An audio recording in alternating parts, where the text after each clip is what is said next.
Good afternoon, everybody. I'm Dr. Swaleha Mujawar, Assistant Professor in Department of Psychiatry, and today we are going to learn something about the metabolic safety of aripiprazole.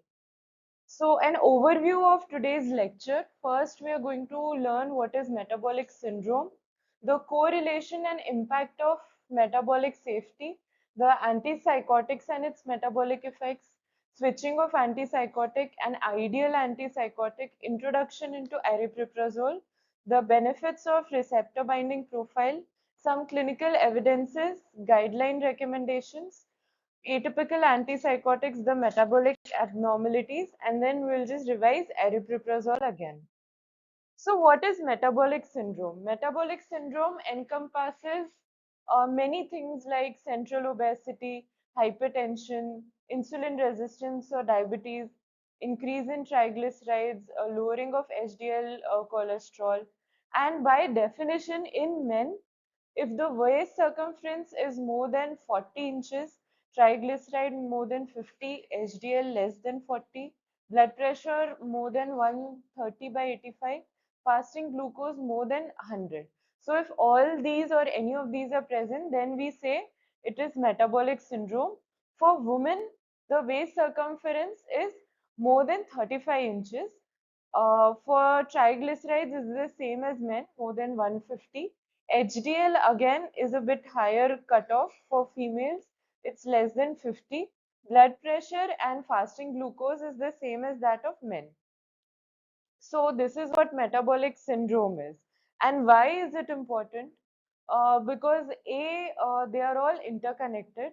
So if a person has diabetes, it may lead to dyslipidemia or the other way around, metabolic syndrome.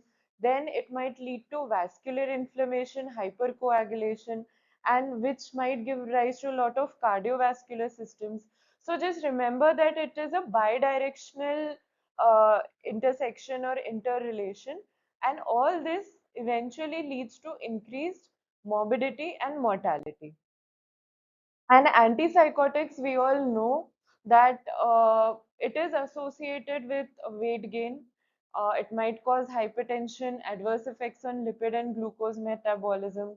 So several or almost all antipsychotics may cause metabolic problems, and this increases the risk of adverse health outcomes like again type 2 diabetes, joint disease, and which may lead to adverse changes in lipids and insulin sensitivity. So anyone taking an antipsychotic medication should be regularly monitored for metabolic side effects. And if these side effects occur, the first thing that we tell these patients is lifestyle modification. We can also give them a structured behavioral program. Sometimes that also helps, but we might have to switch to an antipsychotic with a lower risk of metabolic problems.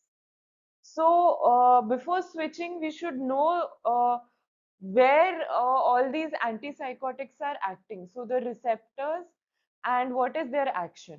So when we look at dopamine, there is D2 antagonism, and this is maximum with risperidone.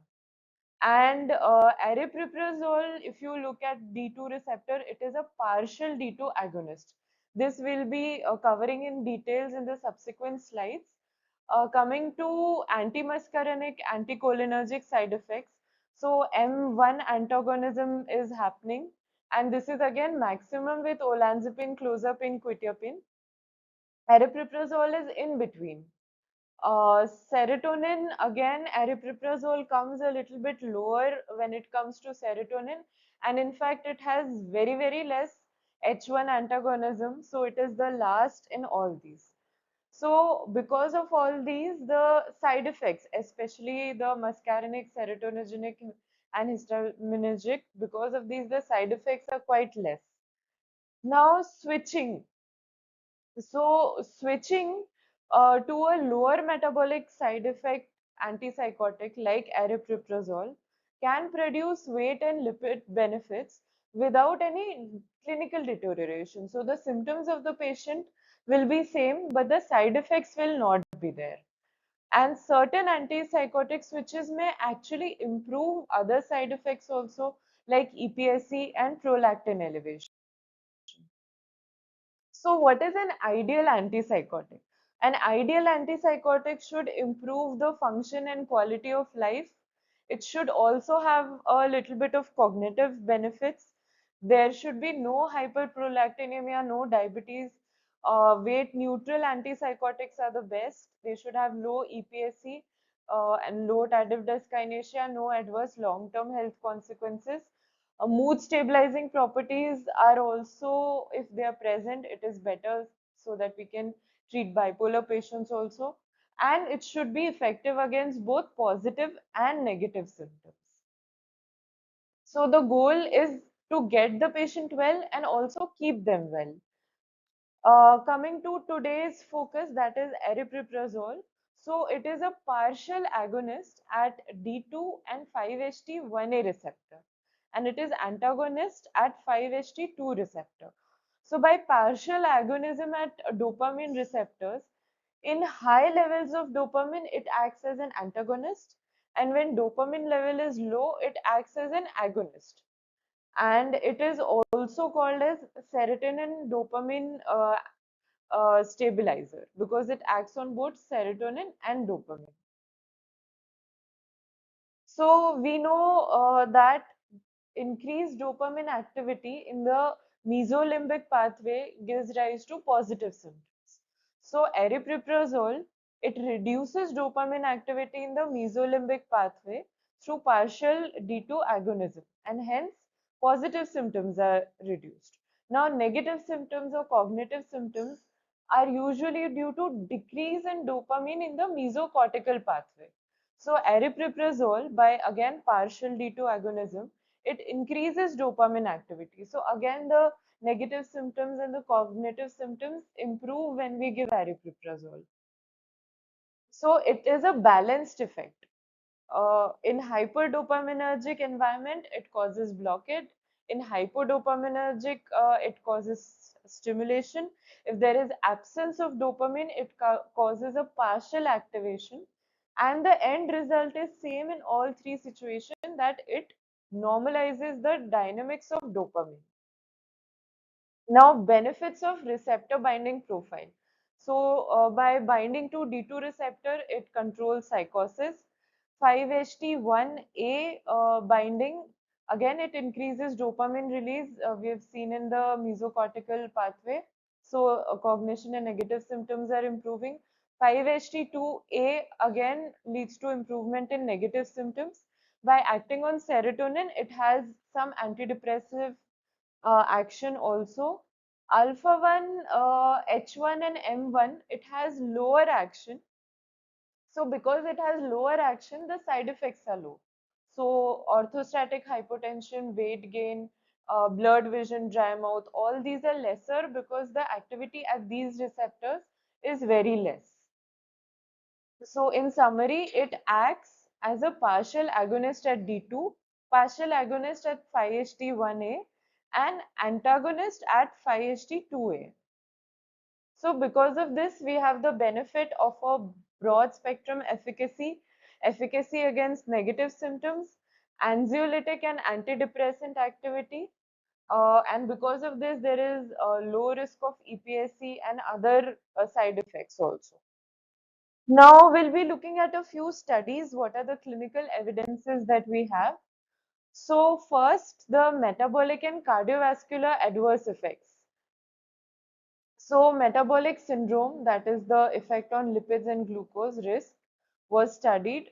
So when we look at first generation antipsychotics, it is very high with chlorpromazine and thioridazine, and it is lower with other first generation antipsychotic. But second generation antipsychotics, we know, highest with clozapine and olanzapine, intermediate with qutipin. It is lesser with amisulpride, iloperidone, paliperidone, risperidone, and cetirizine. It is least with aripiprazole, acinapin, lurasidone, and ziprasidone. Now looking at hyperprolactinemia. So treatment of antipsychotic induced hyperprolactinemia. So a study was done, a meta-analysis.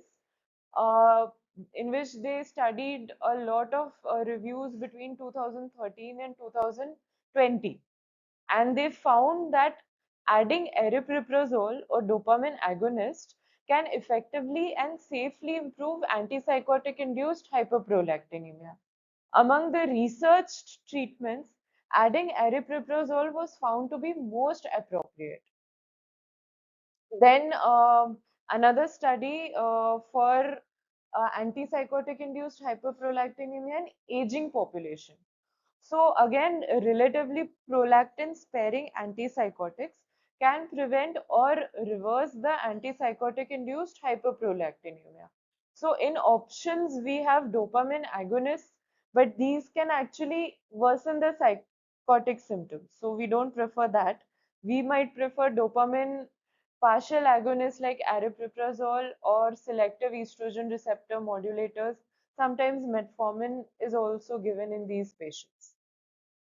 Then a 8-week trial was done on the effect of olanzapine, quetiapine, and aripiprazole on blood glucose and lipids among patients who had first onset schizophrenia. So comparison was done of fasting glucose, triglyceride, HDL level, and PAN-SS score. So looking at first fasting glucose. So in olanzapine before treatment, glucose was quite low. And you can see after treatment, the purple colored chart, it is very high. With aripiprazole, it is more or less the same or a little bit higher.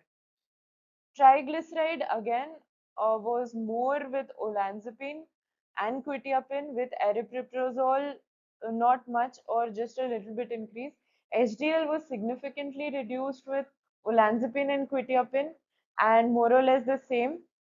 And when we looked at PAN-SS score, yes, PAN-SS score was improved with all three drugs. So all three of them were effective, but when side effects were compared, then definitely aripiprazole had an advantage in that it did not induce changes in fasting glucose, LDL or HDL levels.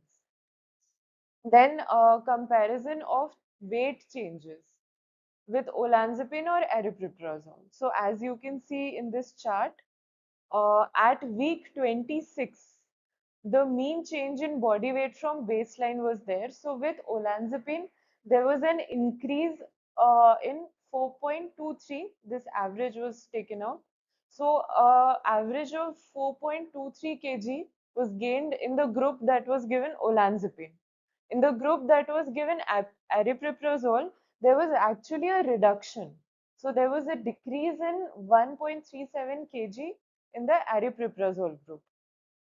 Again, olanzapine group had a worsening of lipid profile also, and significant differences were there when both the therapies were compared.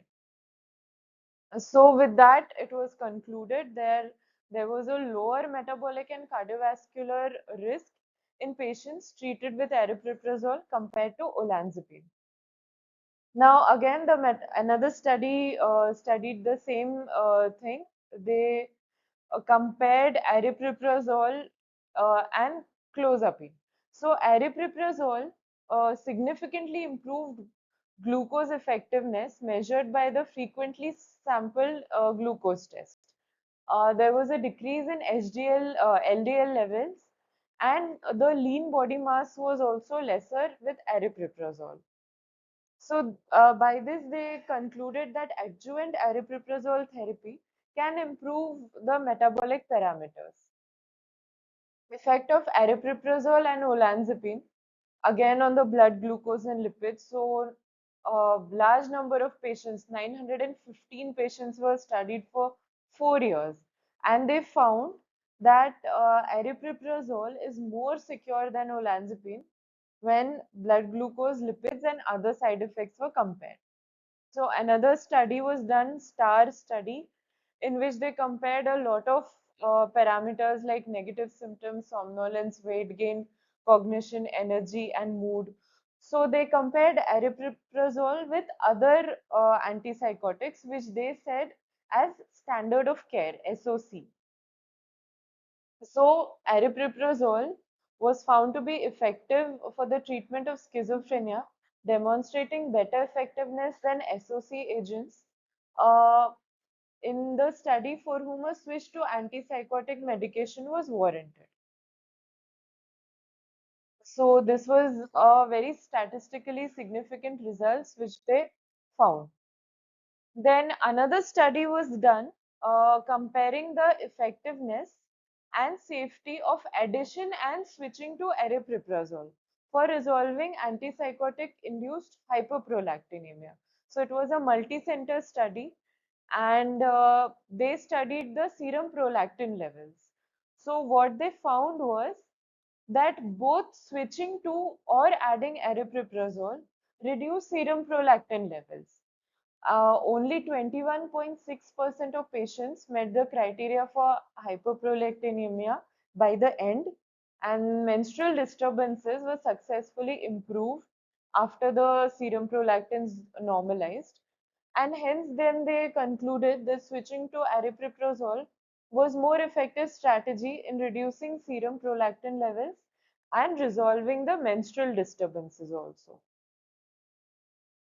So both strategies were effective in improving hyperprolactinemia and menstrual disturbances without worsening the psychotic symptoms, extrapyramidal symptoms, or the subjective well-being. And as seen by the measurements in prolactin levels, switching to aripiprazole was more effective in improving the hyperprolactinemia. So if you have to choose between switching or adding, this study says that switching is better. Then adjuvant aripiprazole versus a placebo for antipsychotic induced hyperprolactinemia. So adjuvant aripiprazole is both safe and effective as a reasonable choice for treatment in patients who have antipsychotic induced hyperprolactinemia.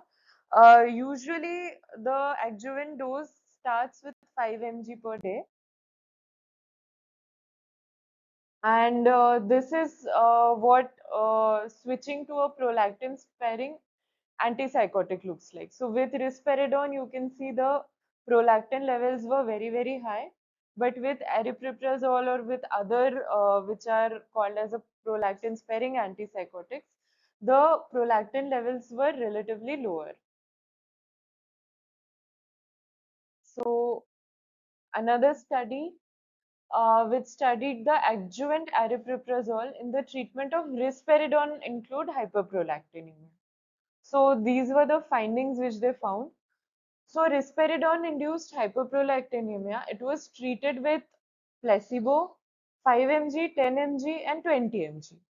So after 8 weeks, they found that the groups with 10 and 20 mg had a better improvement, and prolactin levels decreased significantly at week 2 in all three groups. But if you have to give, then according to this study, they're saying that 10 and 20 mg might be more effective. And aripiprazole was effective and safe in resolving comorbid hyperprolactinemia. Now, because of hyperprolactinemia, patients may have sexual dysfunction also. So, what was the study found? It found that there was a significant decrease in prolactin hormone levels, and because of this, there was improvement in general satisfaction with overall sexual functioning in both the sexes. There was a significant decrease in total PAN-SS score also. So the psychotic symptoms also improved, and the sexual side effects were also improved. And in males, both erectile and ejaculatory difficulties were significantly reduced. In females, the menstrual dysfunction was significantly reduced, especially at the end of week 12. So by this, we can conclude that switching to aripiprazole or again adding it on top of another antipsychotic is associated with a reduction in sexual dysfunction. Now coming to cardiac safety. So they studied the cardiac safety also, and they found that the mean QTC interval was decreased with aripiprazole The QTC prolongation risk was lower with aripiprazole, and it had a low risk antipsychotic regarding cardiac safety in healthy patients. Now, switching of what are the effects of switching to aripiprazole from a current atypical antipsychotic in bipolar patients? So again, they found that at 24 weeks after switching to aripiprazole, the MADRS score and the YMRS score were increased significantly. So the total cholesterol and prolactin also decreased after switching to aripiprazole, and the patients who had abnormal values for central obesity or hypercholesterolemia, this was also significantly decreased from baseline to week 24. So change from the current antipsychotic to aripiprazole was associated with improvement in the subsyndromal moods, and there was improvement in lipid and metabolic parameters also. So what are the guideline recommendations? The guidelines say that yes, aripiprazole is quite effective in treating antipsychotic induced weight gain. Its effect on QTC is also very, very less. So the cardiac patients also are not at a very high risk.